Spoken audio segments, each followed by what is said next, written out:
of 24.8 billion was budgeted for the president. It was budgeted that the president will spend 776.6 million for local travels.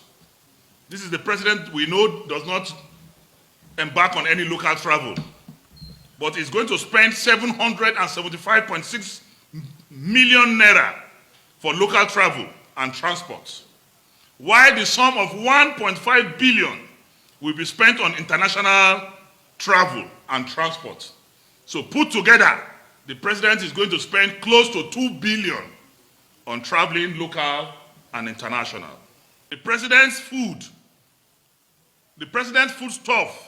and catering material supply for the year 2022 stands at 301.1 million naira. When Nigerians are languishing in hunger, in poverty, the president is going to spend for his kitchen 301.1 million for the year 2022. Then the president miscellaneous, that means he can spend anyhow he likes, stands at 250.8 million. And honorarium and sitting allowance for Mr. President is 174 million naira. The 2022 budget of the vice president stands at 1.1 billion naira. The vice president is to spend the sum of 301.9 million for local travels and transport, while the sum of 476.2 million will be spent on international travel and transport by the Vice President of the Federal Republic of Nigeria. 6.3 million will be spent on office stationaries and computer consumables. The sum of 4.6 million will be spent on printing and non-security documents.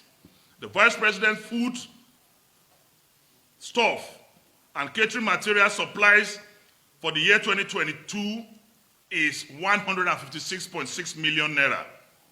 Miscellaneous, spend anyhow you like amount for the office of the Vice President in 2022 stands at 99.7 million naira. That one, I don't even know why they didn't run it up to 100 million, but it's 99.7 million naira.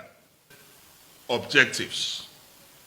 Just this week, the above FIRS proposed 2022 budget scaled through the House Committee on Finance without proper scrutiny. Therefore, failing Nigerians and as the custodians of the nation's common wealth.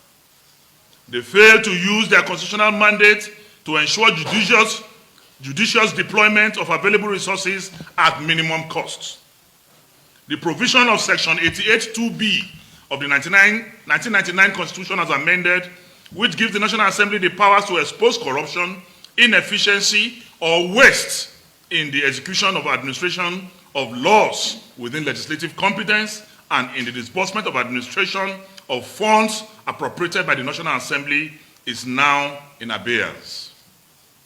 In conclusion, the Anti-Corruption Network, at the risk of sounding repetitive, reiterates that the current budgeting system in Nigeria is a monumental national disgrace. It shows a level of moral bankrupt and shameless open displays of inordinate financial ambition and fraud. We therefore recommend the following going forward. A, in line with the anti-corruption stand of the Nigerian current administration, all abuse of powers and privileges by public and elected officials should be made to face the law, irrespective of status or position.